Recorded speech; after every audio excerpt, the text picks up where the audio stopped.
I got a lot of flack for keeping my relationship private for as long as I did. Because I did Why did you get flack about it? They felt like they were owed information about my dating life, I think. Meanwhile, Alex Cooper is able to get in a long-term relationship whilst talking about the virtue of casual sex for 4 years, gets married, says that the proposal was brilliant in a rose garden, got down on one knee, and there's just this wake of hundreds of thousands of girls who've been like... It's insane.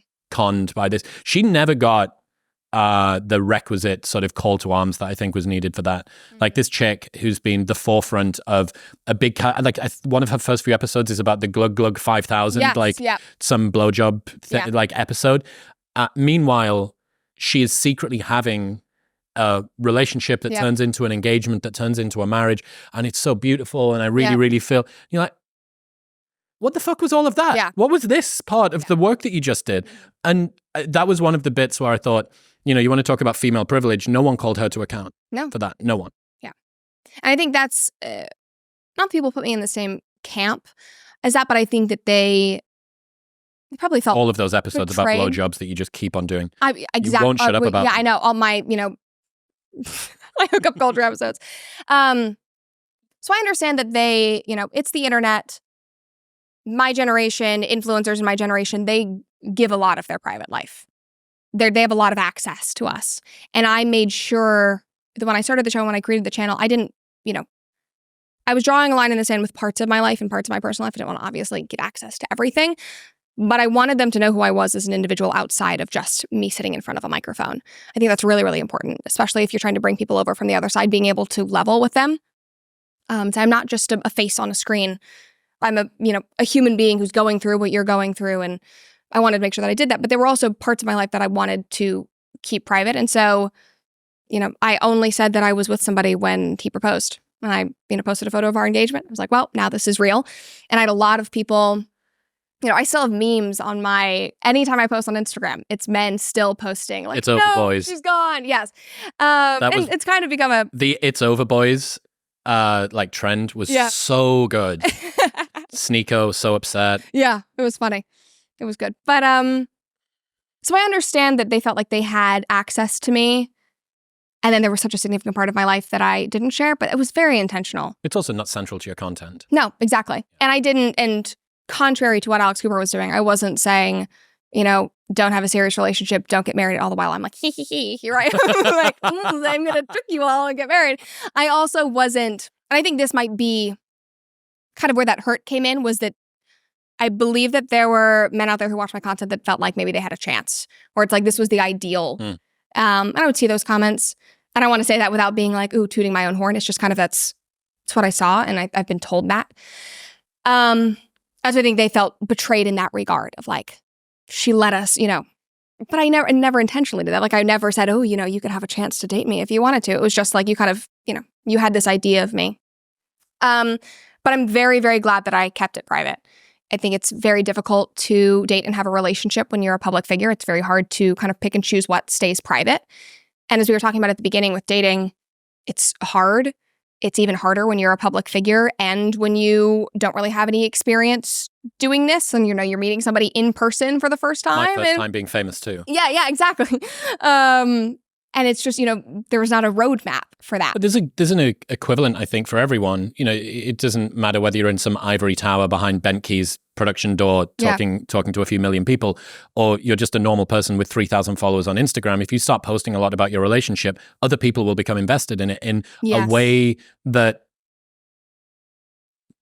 it disorganizes and it skews the way that you see yourself, and there's expectations. And the priorities. It's very, like, I mean, the people who are just dating in relationships and start these like relationship TikToks, what's that? Like they're couple TikToks, like they have joint accounts. Okay. And they do like relationship content and not like, here's how to get a good man and date. It's just like, we're doing couples trends and this is us going our day-to-day lives. Like there's a big breakup recently on TikTok. I think her name is Tiana. His name is Corey or Cody. He's an NFL player. They just got engaged, but people have been able to track their entire relationship on TikTok. And they always do, trends. She's at every NFL game. They were like, ooh, the TikTok it couple. They broke up right after they got engaged. Nobody knows what happened. Drama.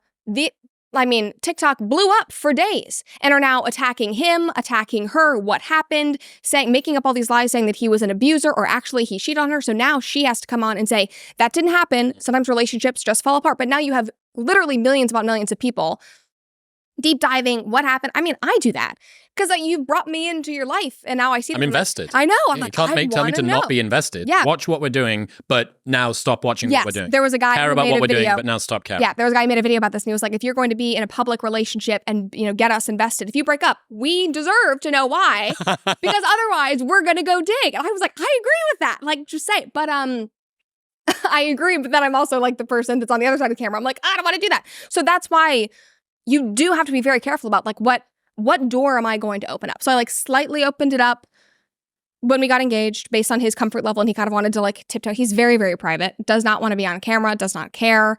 That's one of the things I love most about him is he does not care that I'm some public figure. When we started dating, he would intentionally never watch my show. Never. And I would always be like, do you like the show? Like, do you support me? And he was like, no, I don't want to think of you as the girl on the screen. I want to get to know Brett that I go on dates with, who I get to spend time with off camera. Another thing that he said that I just thought was I'm so glad he did this. It was like, I want to make sure that we can hold a conversation and talk about things that you haven't just talked about on your show. He was like, it would have been so easy for me just to watch your show and we go on a dinner date later that night and go, oh, so you were talking about, X, Y, Z and you did another episode about that. What did you think? Like that was just kind of a crutch. He was like, I wanted to make sure that prep for the date was watching your episode. Yes, yeah. Like I'm going to get ready. And so he never watched it.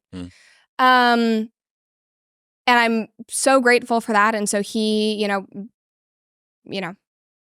I don't think he never set out to like date a public figure or want to be with one. And so I wanted to be very careful and respectful to him and what he wants and what he's getting into by being with me.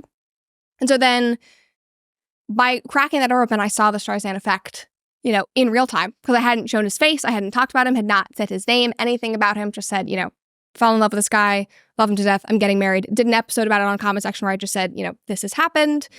This is why I kept it private. I intend to keep it, private moving forward. Oh my God, they just latched in. It was like the internet detectives just went, they found out who he was within 2 months, had found, yes. And it was not like, oh, here's his LinkedIn with his photo that I think is like, he looks so handsome, whatever. It was like photos of him as a sophomore in college, dressed up as a hot dog at some frat party. And here he is like dancing on stage when he's the best man at his friend's wedding. He's definitely had a couple beers and he's like on stage dancing. And they're like, oh, look at this, whatever. They immediately found his family, created stories about him.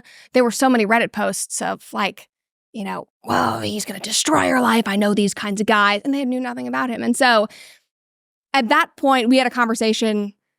I talked with the guys on my security team because at that point I was genuinely concerned because they had found out so much about him. And we made the decision together. I was like, I would rather be ahead of this. And, you're the person that I love and I want to protect you and I want to, kind of present you to the world, which sounds so weird. And it's so odd that, you kind of have to think about that. And I did. And so when we got married, my friends who run the Conservator, which is just an amazing digital magazine, kind of trying to be the alternative to Teen Vogue and 17. And I mean, honestly, not even Teen Vogue, just Vogue. They do really, really high caliber stuff.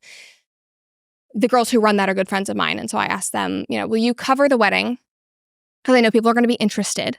They're going to have questions about, what dress did he wear? What did he do? Whatever. And they're going to know about him. And I want this to be done in a very tasteful way that represents our values and what we wanted this day to commemorate and why we did our wedding the way that we did.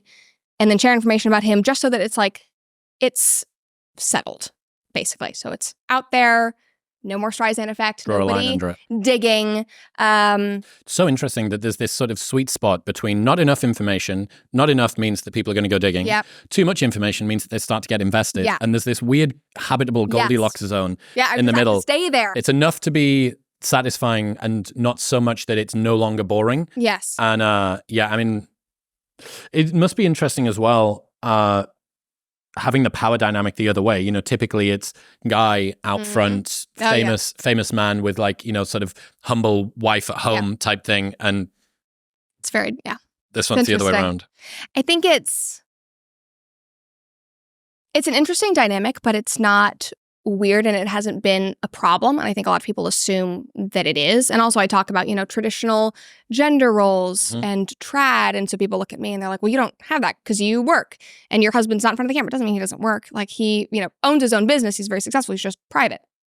But just because I'm out front and he's not, like our relationship at home, again, separating the Brett online from the Brett that goes home to him every night, like that's very traditional. Like he's still the head of our household. Like I still, revere and respect him, trust him to lead me and lead our family. It's traditional in that sense. And that I think is more important than having him, be the more superficial figure in like an image, like aesthetic of a traditional.